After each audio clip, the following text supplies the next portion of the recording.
En aquel tiempo los discípulos de Juan se le acercaron a Jesús preguntándole: ¿por qué nosotros y los fariseos ayunamos a menudo y en cambio tus discípulos no ayunan? Jesús les dijo: ¿es que pueden guardar luto los amigos del esposo mientras el esposo está con ellos? Llegarán días en que les arrebatarán al esposo y entonces ayunarán. Palabra del Señor. Gloria a ti, Señor Jesús. Seguramente estos discípulos de Juan Bautista no hubieran dicho lo mismo si hubieran conocido a San Pedro de Alcántara, por ejemplo, del cual Santa Teresa de Jesús decía que parecía hecho de raíces de árboles, porque era un hombre que vivía en una penitencia continua. O al maestro de San Pedro de Alcántara, el fundador de los franciscanos. San Pedro de Alcántara era franciscano, San Francisco de Asís, que le ponía ceniza a la comida para privarla de todo gusto, que hizo tanta penitencia, incluso, además de las enfermedades que tenía, que cuando terminó su vida pidió perdón a su cuerpo y le dijo a su cuerpo: hermano asno, te he tratado muy mal. Y lo último que pidió fue unos dulces que le gustaban mucho y que hacía una de las grandes amigas de aquella orden franciscana naciente, Jacoba de Siete Solios.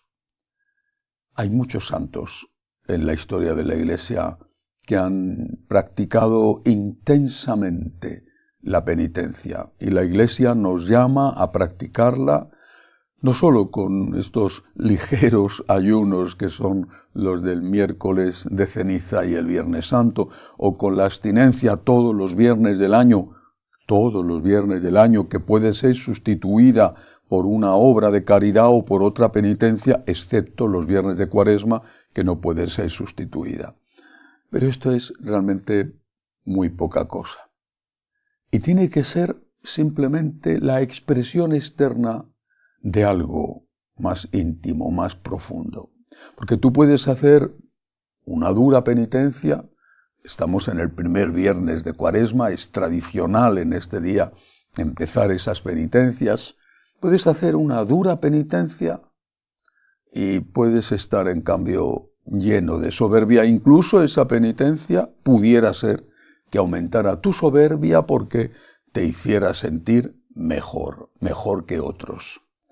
San Francisco de Asís, en sus avisos espirituales, que son una joya, porque él escribió poquísimo, las reglas y los avisos espirituales, y luego algunas bendiciones, por ejemplo, la dedicada a Fray León. Uno de los avisos espirituales de San Francisco decía: hay algunos que entregan su cuerpo a durísimas mortificaciones y penitencias, ayunos, sacrificios, pero basta con que les digan una sola palabrita. Eso dice San Francisco, una sola palabrita, que ellos creen que perjudica a su honor, y entonces saltan llenos de soberbia. Hay que tener mucho cuidado con la soberbia, mucho cuidado, porque se camufla y no te das cuenta.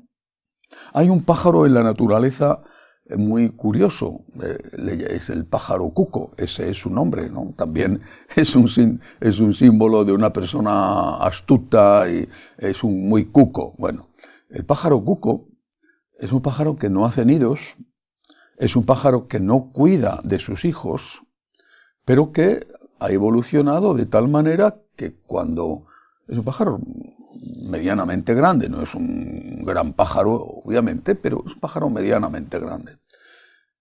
Y cuando otros pájaros más pequeños que él están haciendo los nidos, en ausencia del macho y la hembra, a veces incluso alejándolos de allí con su fuerza, pone un huevo en ese nido y los futuros padres no se dan cuenta, no son conscientes, porque además el huevo y es una cosa maravillosa de la naturaleza, se parece a los huevos de aquellos pájaros que él está utilizando al nido.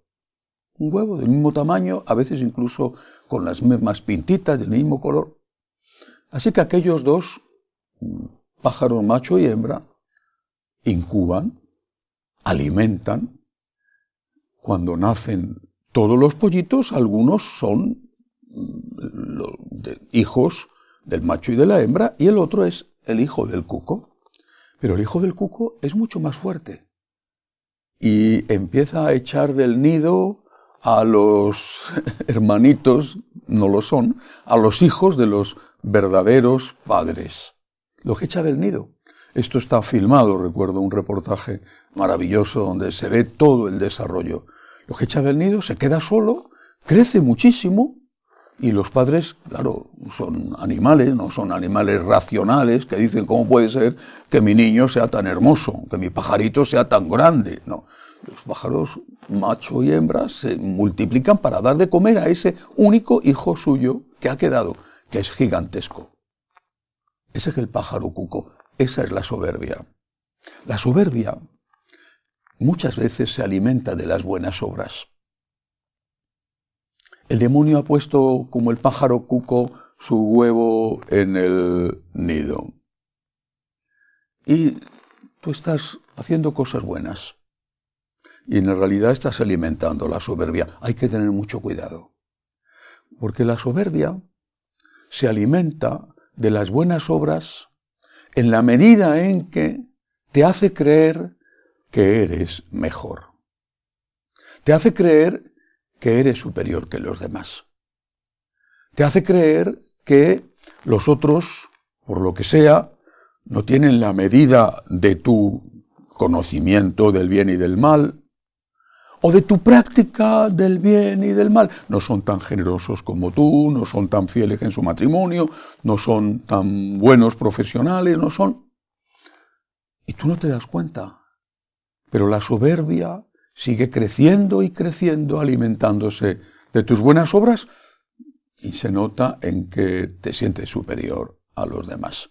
El Señor lo contó de una forma maravillosa, no con el ejemplo tan torpe del pájaro cuco, sino de una forma preciosa con aquella parábola del publicano y el fariseo que entraban juntos a rezar en la sinagoga, en el templo.